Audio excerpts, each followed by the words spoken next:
같이 한번 읽습니다. 너는 나를 따르라. 오늘 이 제목입니다.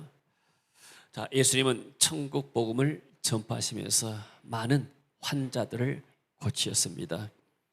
또 오늘 본문의 내용은 예수님께서 산상설교를 하시고 내려오시면서 많은 환자들을 고쳤습니다.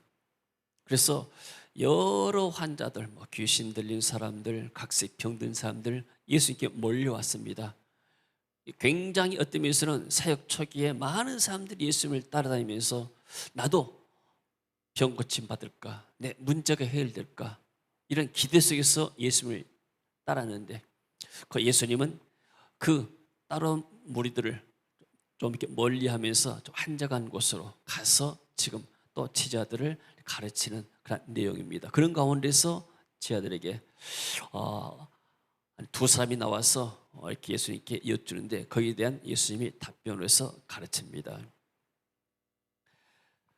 그 당시에 보니까 많은 사람들, 16절에 보니까 저물매 많은 사람들이 귀신 들린 자를 데리고 예수께 오거늘 예수께서 말씀으로 귀신들을 쫓아내시고 병든 자들을 다 고치시니, 또 18절에 보니까 예수께서 무리가 자기를 에워싸는 것을 보시고 건너편으로 가기를 명하시니, 오늘날로 말하면 인기가 손흥민이나 BTS 정도 그런 인기가 있는 것 같아요.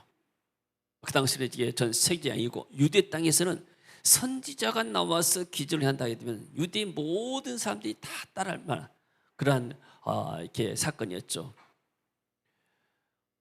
손흥민이라는 이 사람이 우리가 아는 대로 영국 프리미어 리그의 득점왕이고 또 이렇게 골든 신발을 받았고 또 대통령이 청룡상 최훈장도 했고 굉장한 사람이지 않습니까?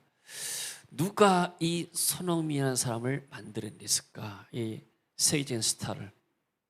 많은 사람들이 말합니다. 그의 아버지가 축구 선수였고, 그리고 이 아버지가 축구 선수 하다가 부상 입어서 축구를 더 이상 못하게 돼서 이 손흥민을 축구 선수로 키웠는데, 그 아버지의 어떤 정통적인 어떤 시스템에 따라서 것보다도 그 아버지가 정말로 기본기부터 잘 가르쳐가지고 이런 세계적인 스타를 만들어냈다. 또 기술뿐만 아니고 그 인성까지라도, 마음까지라도 아버지가 했다. 쉽게 말하면은 이 선수는 자기 아버지가 스승이고, 이 손 선수는 자기는 제자고, 또 아버지가 멘토가 되고, 또 아버지도 되고, 그러니까 아버지의 절대적인 영향 안에서 이러한 세계적인 선수가 나온 거예요. 마찬가지로 예수님께서는 많은 사람들이 이렇게 몰려오니까 거기에 많이 취해가지고 내가 이렇게 사역하고 말씀 전하니까 사람들이 은혜 받고 병고치 받으니까 사람들이 온 나라 사람들이 나를 따라오르구나, 내 인기가 대단하구나, 여기에 취했다면은 예수님 당시에 예수님으로서 사역이 끝날지 모릅니다. 그러나 예수님은 10년, 20년, 50년, 100년을 내다보고 1000년을 내다보고 영원한 세상을 내다보면서 어떻게 해야 이 천국 복음이 온 땅에 증거될 것인가? 그것은 지금 이 관중 또 군중에 내가 이렇게 빠져서 거기에 도취될 것이 아니라 장차 더 많이 다가올 사람들에게 복음을 증거할 수 있는 제자들을 만들어야겠다. 제자 만드는 것이 예수님의 어떤 목표였습니다. 만약에 제자를 만들어 모였다 하게 되면 예수님 한 시대를 풍미하고 끝날지도 몰라요. 자, 이 손흥민 선수가 선수 생활을 얼마나 하겠습니까? 지금 30세 정도 됐으면 이렇게 한 10년 정도 하면은 현역 선수로서는 끝날 거 아니에요. BTS라는 이 엄청난 팀들이 지난 주간에 미국 가서 백악관 초청받아가지고 지금 이게 미국의 팬데믹으로 해가지고 아시아 사람들을 이렇게 증오하는 그런 것들이 많아요. 그러니까 그런 법들을 못하게끔 법으로 시스템화하고 그런 캠페인을 벌리는데 그 일환으로 이 바이든 대통령이 BTS를 초청했습니다. 왜? 이 청소년들에게 아시아 사람으로서 영향이 있기 때문에. 그래서 그 청소년들의 캠페인에 동참해가지고 이 사람들이 갔다 왔는데, 그 가니까 사람들이 청소년들이 와글와글 하면서 또 TV에서 생중계하고 이 사람들이 움직임을 생중계합니다. 세상에 이런 스타들이 있습니까? 대통령보다 인기가 더 좋고 그야말로 최고의 어떤 상한가를 치고 있는 그런 장면이요. 이 팀을 누가 만들었을까요? 방시혁이라는 그러한 이 프로듀서가 이 팀을 만들어낸 거예요. 누군가가 스승이 있기 때문에 그 제자들이 나타난 겁니다. 여러분, 북한은 이런 손흥민 같은 선수가 나올까요? BTS 같은 그룹들이 나올까요? 거기는 인간의 창조성을 말살시켜버립니다. 모든 것을 통제하에, 자기 지도자의 통제에 딱 묶어버리기 때문에 사람이 억압받고 발전이 안 되고 폐쇄적이고 결국은 망하는 길입니다. 그러나 우리 대한민국은 교회가 있고 자유가 있고 그래서 젊은이들을 여러 나라 다니고 공부시키고 또 개발시키고 그래서 각 분야에서 지금 우리나라에 뛰어난 인물들이 많이 나타난 줄로 믿습니다. 할렐루야. 그래서 우리는 뭐가 중요한가? 지금 예수님처럼 어떻게 제자들을 세울 것인가? 근데 오늘 두 사람이 나오는데 한 사람의 서기관이 말합니다. 19절에 보니까 읽습니다.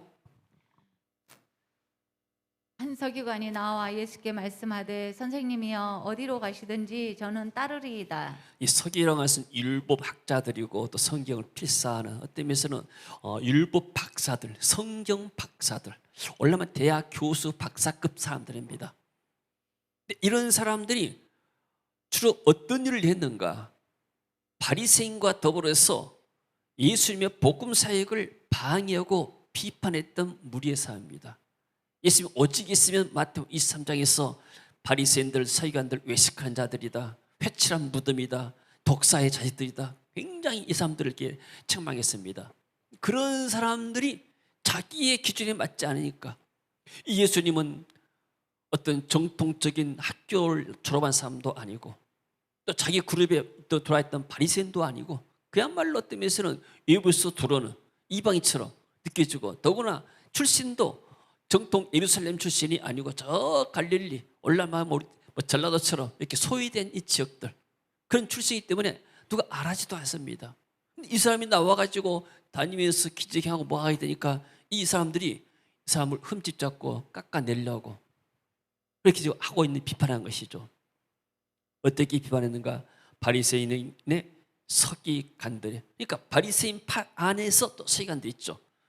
예수께서 죄인 및 세리들과 함께 잡수신 것을 보고 그의 제자들에게 이르되 어찌하여 세리와 죄인들과 함께 먹는가? 저 부정한 사람들과 어떻게 함께 먹겠는가?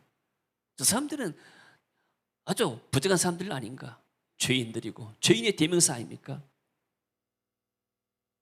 예수님을 대적했던 서기관들 중에서 예수님의 제자가 되겠다는 것은 정말 그 당시에 놀란 일이죠. 너무나 환영할 일이죠.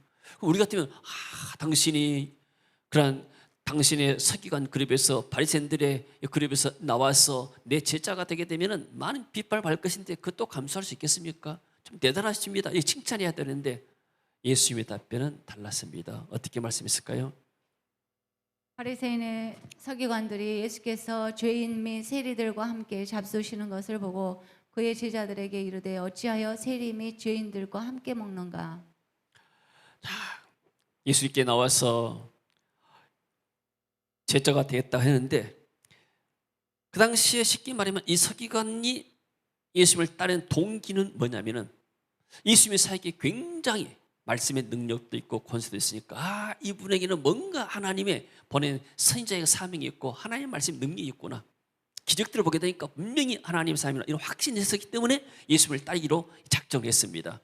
그래서 그런 분위기에 의해서 나는 정말 내가 예수님 믿고 따른 것이 제자가 되는 것이 정말 내 생애 최고의 선택이라고 이렇게 생각한 것이죠.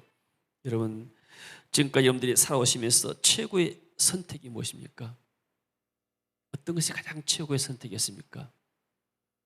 나 같은 죄인이 하나님의 은혜로 예수 믿게 된 것, 내가 예수 믿고 교회 나간 것이 최고의 선택이고 내 인생의 최대의 그런 일인 줄로 믿습니다. 이게 하나님의 은혜입니다.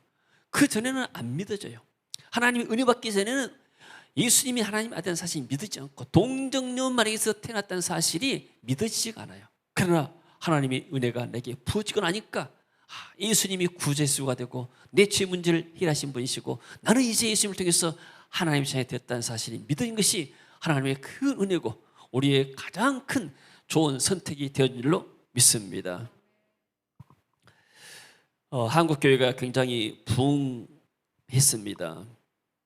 올해 이제 80년도 예수를 믿었는데 그 당시에 굉장히 부흥이 됐고 또 조영기 목사님의 그러한 영향력이 커서 굉장히 이렇게 많은 교회 성장이 일어났고 뭐 그랬습니다. 지금 12년 전에 총신 신학대학원 우리 교단에 이제 목회자 3년 과정이 있습니다. 대학원 과정이 있는데 신학대학원의 경쟁률이 4대 1 정도 됐어요. 근데 올해 2022년도 올해는 1.13대 1. 뭐 이 정도 됐게 되면은 원서만 쓰면 가게 됐습니다. 자, 한 10년 전만 하더라도 한국교회 굉장히 부흥하고 많은 신학생들이 신학교에 와서 목사가 되게 되면은 정말로 죽겠구나. 저 대형교회 목사를 보게 되니까 좋은 집에 좋은 차에다가 저렇게 대접받게 되고 정말 이렇게 왕처럼 이렇게 다니고 이런 것들을 때문에서는 좋게 볼 수가 있는 거예요. 청년들은 당연히 또 그럴 수가 있는 것이고. 근데 지금 와서 보니까 10년 지나고 나서 보니까 지금 이렇게 한국 교회가 이렇게 아이들이 자연적인 감소가 있고 교회도 이렇게 좀 성장이 정체되어 있고 신학교 가서 이렇게 쉽게 말해서 들어갈 자리도 없겠구나. 매력이 별로 없는 거예요. 그러니까 안 가려는 거죠. 그러니까 교육 전도사 자리 찾기도 굉장히 어렵다고 말이에요. 지방신학교에도 젊은 사람들이 없어요. 왜요? 나오면은 쉽게 말하면 밥벌이가 안 되기 때문에. 여러분 대학 나와가지고 교사 자격증 얻게 되면은 평생 쓰는 겁니다. 우리 집사람은 교사 자격증을 얻어가지고 지금까지 일하고 있어요. 은퇴를 했는데도 또 가끔씩 나가서 기간제까지 하고 있고 그 자격증 하나가 있기 때문에. 그러나 목사 자격증 있다고 해서 나는 자격증 있으니까 나를 써달라. 그럴 수가 없는 거예요. 이게. 의사, 변호사, 뭐 회계사, 변리사 많은 또 이렇게 국가 공무원들 있잖아요. 그러면 그 사람들은 들어가게 되면은 생활이 일단 안정이 돼요. 그러잖아요. 그러나 목사는 내가 신학 대학 4년, 대학원 3년 나왔다고 해서 또 강사고시, 목사고시 9년 과제를 걷다 해가지고 타이틀을 땄다고 해서 누가 다 환영하고 오라. 또 당신 생활을 내가 정년 때까지 보장해줍니다. 이런 데가 없는 거예요. 이게. 그러니까 이제 신학생 젊은 사람 생각할 때는 이게 매력이 없구나. 그전에는 매력 있게 보였거든요. 막 교회들이 막 성장하고 대형교회들이 일어나게 되고 목사님들이 빛가볼까 보이니까. 예수님께서는 이런 것에 대해서 말씀하십니다. 어떻게 말씀하실까 볼까요? 읽습니다. 예수께서 이르시되 여우도 굴이 있고 공중의 새도 거처가 있으되 인자는 머리 둘 곳이 없다 하시더라. 자, 머리 둘 것은 쉽게 말해 잠잘 때 머리 둔다 말이잖아요. 잠잘 거처도 없다. 예수님은 일정한 거처가 없으셨어요. 그러니까 예수님의 제자라고 네가 나선다 하게 되면 안정적인 거처가 보장된 삶이 아니다. 네 생활을 내가 보장해 주지 않는다 말이에요. 막연하단 말이에요. 네가 나를 따른다 해서 세상의 물질이나 명예나 권세가 따르지 않는 것이다. 지금은 사람들이 많이 와서 고침받고 뭔가 같지만은 그러나 이것이 눈에 보이는 것이고 실상은 너에게 보장하는 것은 하나도 없는 것이다. 그걸 네가 각오해야 된다. 제자가 되려면 쉽게 말하면 뭐가 필요한가? 너에게는 믿음이 필요하다. 믿음으로 사는 삶. 하나님이 살아계시고 내가 복음을 위해서 주님을 따르고 나면 주님께서 내 필요를 채워주실 것이다. 나는 오직 이 복음만 전하는데 매진하게 되면 하나님이 내 먹을 것, 입을 것 모든 길을 인도할 것이다. 이런 믿음이 없게 되면 이 길은 갈 수가 없는 길이에요. 아멘. 그래서 믿음으로 구하고 찾고 두들고 기도 응답받아서 사는 삶이에요. 그러니까 보통 사람들이 다 그러잖아요. 의사들은 자기 아이들을 의사를 만들려고 그래요. 또 교사는 대부분 또 교사를 많이 만드려고. 또 사업가들은 또 사업을 이렇게 사업가를 만들어내고 대부분 부모의 직업에 한 자녀들이 50% 정도는 영향을 받습니다. 왜요? 그런 사람이 어떤 면에서 세상 살아가면서 어떤 실력 있고 기술 있고 안정대로 살아가고 또 사회, 나라, 국가에 또 기여할 수 있는 부분이 있기 때문에 그렇죠. 근데 보통 이렇게 우리가 볼 때 교회에서 한 3분의 1 정도는 어느 정도 교회가 자립하지만 3분의 2 정도는 교회가 자립하지 못합니다. 목회자들이 생활비 제대로 이렇게 3분의 2는 제대로 받지 못한다고 볼 수 있어요. 그러면 그런 것을 보고 있으면 자녀들이 생각할 때 나는 커서 목사가 되고 싶다 이런 생각이 들까 안 들까요? 그렇지 않습니다. 아버지가 너무나 고생하고 가난하고 필요할 때 용돈도 안 주고 학비도 이렇게 밀리고 하게 되면 어떤 자녀들이 부모를 따라가는 삶을 살라 하겠어요? 그렇지 않습니다. 그러니까 많은 젊은이들이 대부분 이렇게 어릴 때 상처를 받아가지고 목회 자녀들이 세상에 직업을 가진 사람들이 많이 있게 되죠. 자, 그래서 뭐가 필요한가? 목회자는 믿음이 필요해요. 눈에 보이는 것이 없기 때문에. 저는 신학하기 전에 어떤 마음이 들었는가? 나는 교회 장로님이 되어야 되겠다 이런 마음이 들었어요. 왜? 나는 청년 때이기 때문에 2학년 교회 다닌 거 좀 이렇게 멋있게 한번 내가 신앙생활 해봐야겠다 이런 마음이 들었어요. 그러면 어떻게 해야 멋있는 삶을 될 것인가? 내가 교회 장로가 돼서 돈을 좀 많이 벌어가지고 정말로 한번 목사님을 도와서 힘있게 내가 사역을 해봐야 되겠다. 정말 멋있는 사역을 해봐야겠다 이런 마음이 들었어요. 그때 신학하기로 좀 마음 먹고 하게 되니까 어떤 생각이 들었는가? 나는 목회를 하더라도 가난한 목사가 되지 않고 싶다. 왜냐? 우리가 어렸을 때 가난하게 살았기 때문에 시골에서 농사 다 이렇게 옥천에서 가난하게 살잖아요. 옛날에 농사 지으면 돈이 나올 데가 없잖아요. 그래서 하나님이 세상을 창조하셨고 내가 주의 종의 길을 가고 복음을 증거한다면 하나님이 주 종들을 가난하게 만들겠느냐? 우리 아버지는 엄청 반대를 했습니다. 아니 대학 나와가지고 직장 가서 일반 이렇게 월급 받고 살면서 주일에 한 번 교회 가면 되지 왜 목사가 되려고 하느냐? 그럼 밥도 못 얻어먹고 이렇게 그냥 거지 같은 삶을 산 것이다. 우리 아버지는 눈에 보니까 불신자이기 때문에 목회자 삶이 별로 이렇게 매력이 없는 거예요 이게. 근데 내는 달랐어요. 아니 왜 하나님이 주의 종들을 굶어 죽이느냐? 나는 남에게 도움을 주는 목사를 되겠다 이런 마음을 가진 거예요. 그게 내 믿음이었습니다. 항상 나는 도움받고 살았다 이렇게 생각하면 그 사람은 평생 도움받고 사는 거예요. 그래서 오늘 내 생각이 중요합니다. 내 믿음이 중요합니다. 할렐루야. 나는 하나님의 은혜를 받아서 더 풍성한 복을 받아서 내가 많은 어려운 사람들 돕고 살겠다 이런 마인드가 있어야 우리의 삶이 더 풍성할 줄로 믿습니다. 믿음의 조상 아브라함은 어떤 삶을 살았을까요? 히브리서에 보게 되니까 믿음으로 아브라함은 부르심을 받을 때 순종하여 장래 이용으로 받을 땅에 나아갈새 갈 바를 하지 못하고 나갔으며 하나님이 너 있는 곳을 떠나라 했을 때 무조건 하나님의 말씀 듣고 떠났습니다. 근데 하나님께서 청사진을 보여준 게 아니에요. 네가 저 가나안 땅 곳에 가게 되면 길은 이렇게 되고 가서 어떻게 정착하고 뭐 하기도 구체적인 것들이 하나도 없었습니다. 그러나 아브라함은 말씀을 따라갔고 또 가자마자 형님들에서 애굽에 갔고 다시 또 올라와서 또 녹과 문제 생기고 그야말로 나그네의 삶을 살았습니다. 히브리서 11장 13절 봅니다.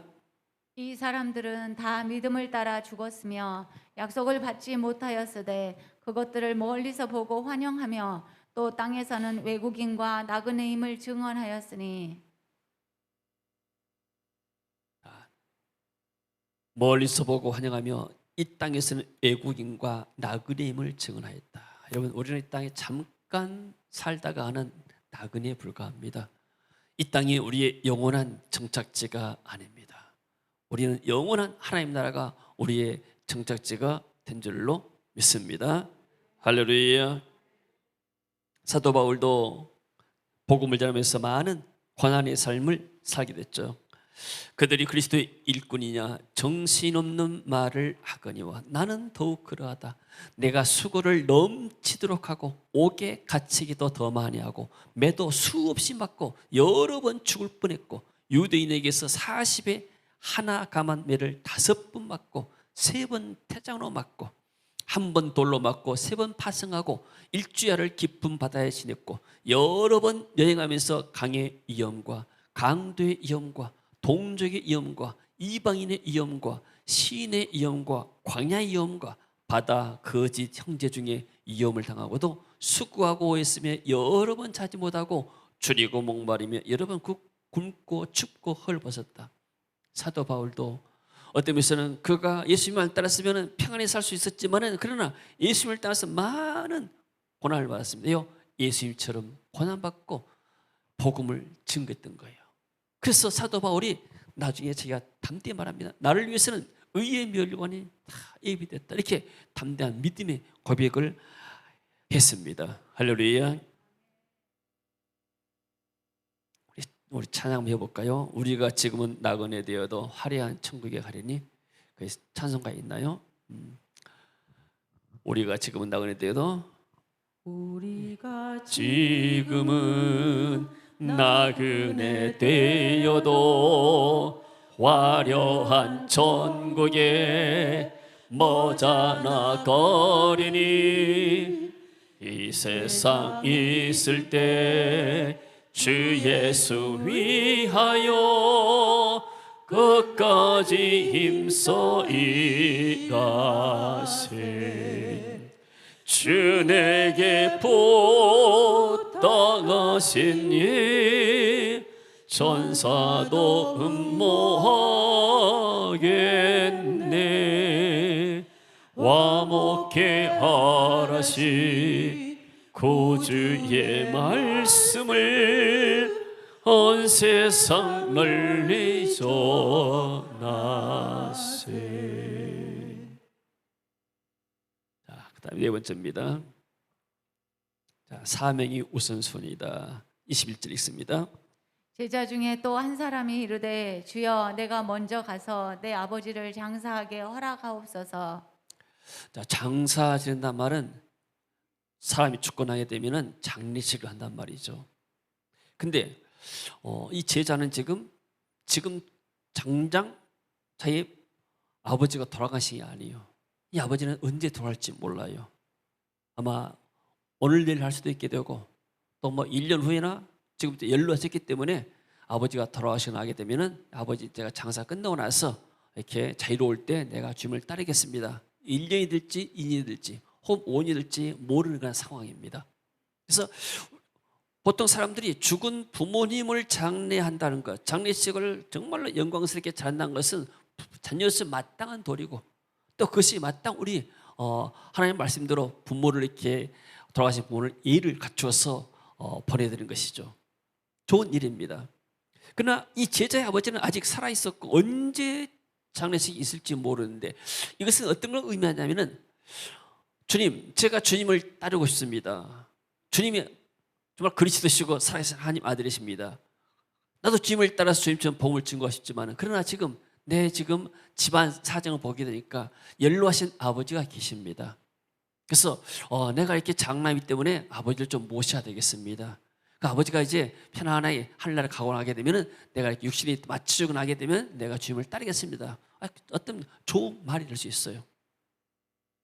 자, 이런 유형의 사람은 세상의 일에 미련 두고 영적인 일, 하나님의 일에 미온적인 사람의 대표인 것입니다. 마음은 있어요. 마음은 내가 하나님께 나가서 복음을 증거하고 또 정말 내가 봉사도 하고 섬기고 싶지만은 그러나 내가 우리 자녀를 다 키워야 되고 또 부모님을 섬겨야 되고 또 이과의 관계 속에서 뭐 할 일이 많이 있고 하기 때문에 내가 다 다음에 하겠습니다 이 말이에요. 그러니까 서기관들이 앞에 서기관은 이 사역이 너무나 좋기 때문에 따라가겠습니다. 겉만 보고 따라갔다면 이 사람은 너무나 현실적이에요. 내가 따르고 싶은데 내가 너무나 저게 육신적인 일들이 얽혀가지고 할 수가 없습니다. 우리가 초창기에 처음에 2006년도에 비전스쿨을 태인에서 했습니다.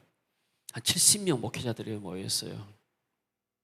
끝나고 나서 바로 우리가 필리핀으로 목사님들 그 당시 아마 30명 정도 됐지 않을까 싶어요. 목사님들, 사모님들이 해서 저쪽에 노노 목사님 있는데 붓두원에 가고 또 수비까지 한여 목사님 수비까지 다녀왔어요. 마닐라 거쳐서 부통하고 다시 마닐라 나와가지고 다시 수비 갔다가 다시 마닐라 통해서 한 주간 동안에 여행을 엄청 했습니다. 그때 어떤 한 분이 같이 이제 가려고 했는데 그분이 나중에 전화가 왔어요. 목사님 가고 싶은데 주일날 오후에 출발한다니까 제가 못 가겠습니다. 그래 목사님 교회 사장이 그러시면은 안 되겠죠. 나머지 분들 다 갔는데 한 번 내가 그렇게 나가게 되면은 그 다음에는 같이 다음에 또 못 오시더라고요. 결국은 어떤 목사님이 그래요. 목사님 언제 이렇게 지금 이렇게 사역을 하고 계십니까? 나도 지금 내 일이 좀 끝나고 나면은 목사님 따라서 사역을 다니고 싶은데 그렇게 말씀하신 분도 계셨어요. 여러분 내일은 나의 시간이 아닙니다. 오늘 내게 주어졌을 때, 현재 우리에게 주어졌을 때, 현재만이 우리가 쓸 수 있는 날입니다. 할렐루야. 하나님이 오늘이라는 날을 선물로 있어요. 그래서 현재란 말이 프레젠트란 말인데, 프레젠트란 말은 다른 말로 또 선물이란 말이죠. 명사로 하게 되면 하나님이 오늘이라는 날을 우리에게 선물로 주신 거예요. 오늘 기회를 놓치게 되면 내일은 장담을 못하는 거예요. 내일 내가 살아있을지 하나님 앞에 갇혔을지, 내일 또 어떤 일이 바쁜 일이 있을지 모르는 거예요. 그래서 이런 사람들은 평생 가다가 핑계만 대다가 하나님 말씀으로 못하는 겁니다. 그래서 우리에게는 하나님이 기회 줄 때 결단이 필요한 거예요. 할렐루야. 그 다음 봅시다. 같이 읽습니다. 예수께서 이르시되 죽은 자들이 그들의 죽은 자들을 장사하게 하고 너는 나를 따르라. 죽은 자들이라는 것은 영적으로 죽은 사람들 말합니다. 쉽게 말하면 불신자들, 육신의 사람들. 그래서 그 제자에게 예수님께서 말씀하시죠. 야, 네 형제간들 있지 않느냐? 네 형제간들이 네 아버지를 잘 모실 수가 있지 않느냐? 형제간들이 좀 아버지를 모시라 하고 너는 날 따라서 같이 복음을 증거하자.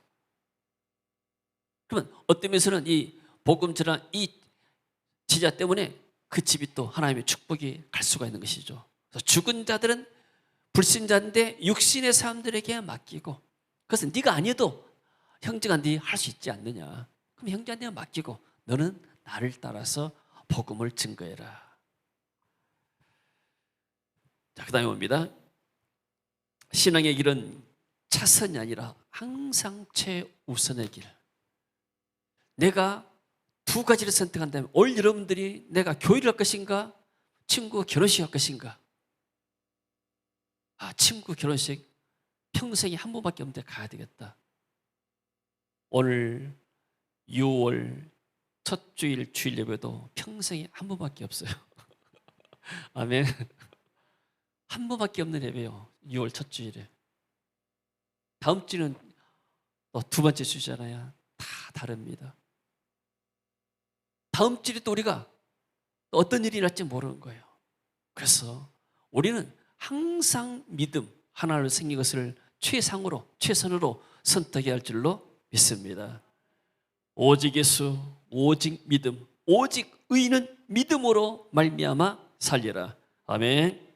여호수아가 말하죠. 너희가 섬길 자를 오늘 택하라. 나는 나와 내 집은 오직 여호와를 섬기겠다. 하나님을 섬기는 사람들, 이런 사람들을 하나님의 제자로 사용하신 줄로 믿습니다. 할렐루야. 아멘. 제자의 삶. 어떤 면에서 예수님은 우리에게도 제자의 삶을 요구하십니다. 나는 교회 성도만 되기 때문에 제자가 아니다. 그렇지 않습니다. 벌써 세교회 성도 여러분들은 벌써 제자의 길을 걷고 있는 거예요. 왜? 우리는 여러 족속들을 제자 삼는 사역을 한다고 하기 때문에, 제자를 삼는 사역을 하고 있기 때문에 이미 제자를 뛰어넘는 겁니다. 지금까지 우리가 해왔던 사역들이 여러분의 제자의 삶을 살았기 때문에 여러분들이 믿음으로 구하고 또 어떤 십자가에 관한 고난, 어떤 희생과 헌신을 보여줬기 때문에 우리가 이런 사역을 하게 된 줄로 믿습니다. 저는 이 코로나 사태를 겪으면서 2년 동안 우리가 외부 사역을 전혀 하지는 못했습니다. 그러면서 다시 하나님께서 은혜를 주셔서 선교문들이 열리고 사교문들이 열리게 됐는데, 저는 이렇게 이 코로나를 겪으면서 많은 생각을 하게 됐습니다. 근데 사역도 되돌아보고 자신도 되돌아보면서 어떤 면에서는 내가 50에 이 사역을 시작했는데 벌써 15년 지났는데 앞으로 하나님께서 건강 허락하신다면 내가 15년은 더 할 수 않겠는가? 80까지는 내가 사역할 수 않겠는가? 그러면은 앞으로 남은 15년의 후반기의 사역을 내가 어떻게 진행할 것인가? 그전에는 우리가 15년 동안은 여러 지역 현장 다니면서 교회를 세우고 또 목회자를 세우면서 목회자 네트워크를 형성했다면 앞으로 15년은 이 목회자 후대들을 세우는 청소년 사역자들을 세우겠다, 이런 마음이 들었습니다. 그래서 이제 할 수 말씀이는 하나님 허락하신다면 내년에 1월이나 8월에 이렇게 방학 때가 되게 되면은 이 청소년들, 해외에 있는 청소년들을 지도자를 모아가지고 이 사람들을 통해서 비즈니스를 해나가면서, 그리고 그 사람들을 통해서 팀을 이루어가지고, 그리고 이런 팀들이 전문화되고 되면은 이 BTS 못지않는 영적인 팀이 돼가지고 세계 곳곳 다니면서 찬양하고 복음 전하고 많은 사람들을 회개하게 만들고 또 많은 세계적인 영향력을 줄 수 있는 그런 팀들을 만들었다, 이런 꿈이 제게 들어왔습니다. 여러분도 기도해 주시기 바랍니다. 할렐루야. 만약에 저는 어떤 면에서는 하나님 허락하시면은 갈 때까지는 나는 내 할 사역은 있습니다. 내가 할 사역은 있어요. 어디 가나 환영하고 다 목회자들이 오라기 때문에. 그러나 그걸로 만족하지 않습니다. 나만 홀로 사역을 만족하지 않고, 만약에 하나님께서 이런 기회를 주시고 세계 변교를 통해 이런 사역할 수 있는 기회를 주셨는데 우리가 우리 후대를 청소년 팀들, 후대를 제자들 팀을 만들지 못하게 되면은, 예수님처럼 제자들을 만들지 못한다면은 우리의 사역은 한 시대 잠깐 유행처럼 끝나고 말아버려요.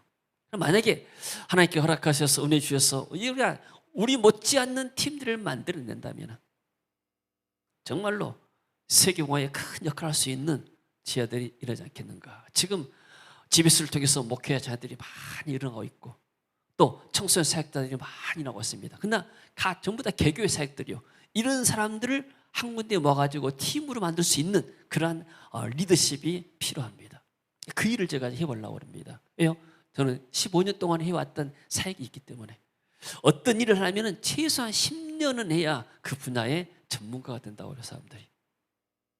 그래서 하나님이 허락하시게 되고 은혜 주시게 된다면 앞으로 이렇게 남은 사역들은 이렇게 하면 좋지 않겠는가, 그런 꿈이 들어오고 또 그런 일들을 지금 이렇게 진행하려고 계획하고 있습니다. 여러분, 제자의 길이 무엇입니까? 제자의 길은 믿음으로 가는 길입니다. 세상의 부귀영화가 보장되어 있지 않습니다. 제자는 십자가의 길을 걷는, 예수님이 십자가의 길을 걷기 때문에 고난의 길이라고 우리가 믿고 가야 돼요. 고난을 갖고 해야 됩니다. 제가 생각해보니까 만약에 예수님이 12제자들이 오늘날 한국교회처럼 서울에 큰 교회 세우고 광주에 큰 교회 세우고 대전에 큰 교회, 대형 교회를 막 세워가지고 복음을 증거했다, 예수님 별로 기뻐하지 않을 것 같아요. 제 경우를 보게 되면은 여의도 순복음교회가 세계에서 제일로 큰 교회고 교회 성장하고, 제가 그 교회를 한번 방문해서 선교 사무실을 방문한 적이 있어요. 근데 친구 목사가 거기서 한번 이렇게 나를 이렇게 데리고 와서 선교관인데 사무실에 갔는데 딱 들은 느낌이 뭐냐면은 딱 사무실처럼 의자들이 많이 있고 쉽게 말하면 직원들이 엄청 많은 거예요. 야, 이거 큰 회사 같다. 회사 분위기 났어요. 회사 분위기. 막 기업의 회사처럼. 그러니까 우리 같으면 조직도 없고 회사를 아는 사람들이 가게 되니까 좀 위축이 되더라고요. 그래서 어떠한 전수한테 만나고 이렇게 좀 얘기 조금 나왔는데, 그러니까 나도 이런 교회를 한번 세워봐야겠다, 이런 마음이 드는 거예요. 근데 그것은 주님이 원하는 것이 아니고 특별하게 어떤 하나님께 한 시대를 통해서 그 목사님을 사용하신 것인데 젊은이들에게 그런 환상을 하게 만들어요. 나도 신학교 가서 목사 되면 이처럼 큰 교회를 만들어서 영광을 누리시지 않겠는가, 이런 헛된 환상을 하게 됩니다. 예수님이 뭐 했어요? 제 아들에게 너희들은 가서 큰 땅 사가지고 예배당 건축해가지고 정말로 화려하게 복귀해라, 목회 성공해라, 이런 말씀하지 않았어요. 복음과 함께 고난을 받아라, 나를 따르거든 자기를 부인하고 십자가를 지고 나를 좇을 것이니라, 예수님은 제자들에게 이 땅에서의 보상을 약속하지 않았습니다. 너희들이 나를 따르면 많은 고난이 있고 때로는 생명의 영까지 있을 것이다. 그러나 그것이 세상에서는 실패의 길이지만 이게 영원한 성공의 길이다. 지금 역사상 예수님 이후 2000년이 지났지만 역사상 어떤 인물이 가장 성공한 인물이 됐을까요? 세상에서는 많은 영웅들이 왔다 갔지만 하나님 나라에서는 12제자가 최고의 성공한 사람들이에요. 할렐루야. 이 땅에서 성공이 전부 성공이 아니에요. 그래서 우리는 하나님 나라의 성공을 꿈꾸는 자들이라면 이 땅에서 하나님 우리가 맡겨진 사명, 이것이 우리의 최우선순위고 최상의 선택이다. 하나님 내게 맡겨진 이런 사역들을 감당하면서 장차 예수님처럼 이런 제자들을 세워나가는 작업을 하게 된다면 하나님 이것을 기뻐하지 않겠는가? 저는 그렇게 믿고 있습니다. 하나님의 은혜가 우리 교회 가운데 있어지기를 주 이름으로 축원합니다. 자, 마가복음 10장 29절입니다. 예수께서 이르시되 내가 진실로 너희에게 이르노니 나와 복음을 위하여 집이나 형제나 자매나 어머니나 아버지나 자식이나 전토를 벌인 자는 현세에 있어 집과 형제와 자매와 어머니와 자식과 전토를 100배나 받되 박해를 겸하여 받고 내세 영생을 받지 못할 자가 없느니라. 예수께서 말씀하시죠. 나를 위해서 십자가를 지는 사람들 이 땅에서도 100배의 복을 받을 것이다. 그리고 내세에서 영생을 얻지 못할 자가 없다. 그러나 박해는 있지만은 그러나 100배. 너희들이 수고하고 헌신한 그 못지않게 수백 배 그런 은혜가 너희들에게 임할 것이다. 우리가 지금 예수를 믿고 따라왔는데 우리 하나님 앞에 헌신한 것들이 있고 하지만은 하나님 볼 때 그게 얼마나 되겠습니까? 그럼 하나님이 우리의 작은 헌신을 받으시고 우리를 지금까지 축복을 보게 되면 너무나 감사합니다. 우리가 이렇게 주일에 편안하게 나와서 예배드릴 수 있다는 사실, 이 좋은 시스템 가운데서 예배를 드리는 것이 얼마나 감사합니까? 여러 나라에서 예배를 드리고 싶어도 어떻게 못한 나라가 많이 있습니다. 이 좋은 나라에서 지금 대한민국이 세계 지금 최고의 나라를 가고 있습니다. 할렐루야. 우리가 매주 모일 때마다 나라 위해서 기도하지 않습니까? 하나님 우리 기도를 받으신 줄 믿습니다. 그리고 한국 교회가 아직은 세계 선교사를 가장 많이 파송하는 그런 국가 가운데 한 사람이 됐습니다. 한 나라가 됐어요. 미국 다음으로 한국이 많이 있다는데 사실 인구 밀도로 보게 되면 한국이 가장 많이 지금 선교사를 파송하고 하나님이 그것을 받으시고 우리 대한민국에 복을 내려주신 줄로 믿습니다. 하나님 은혜가 이번 주간도 우리 가운데 있어지기를 주 이름으로 축원합니다. 자, 마지막 성경 구절 읽고 기도합니다. 나는 선한 싸움을 싸우고 나의 달려갈 길을 마치고 믿음을 지켰으니 이제 후로는 나를 위하여 의의 면류관이 예비되었으므로 주 곧 의로우신 재판장이 그 날에 내게 주실 것이며 내게만 아니라 주의 나타나심을 사모하는 모든 자에게도니라. 아멘. 아멘. 의의 면류관을 하나님이 다 예비해 놓으셨다고 말씀했습니다. 누구에게? 선한 싸움 싸우고 십자가의 길을 걷고 사명 마친 사람들, 달려갈 길을 마친 사람들, 믿음을 지킨 사람들에게 이런 복을 줄 줄로 믿습니다. 주님 은혜를 감사드립니다. 우리 땅에서 제자 삼으시고 또 오늘 말씀을 통해서 우리에게 믿음으로 살고 십자가의 길을 걸으며 그리고 하나님 나라의 보상을 바라면서 이 땅에서 믿음을 지키라고 하신 주님 감사합니다. 우리가 신앙생활에 정말로 하나님을 따르는 것을 최우선으로 삼게 하시고 또 육신의 일은 우리 육신의 사람들에게 맡기고 하나님 맡겨진 귀한 사명을 감당할 수 있는 복된 세계 비전교회와 사랑하는 성도를 싣도록 주여 축복하시고 은혜 주옵소서. 예수님 이름으로 기도합니다. 아멘.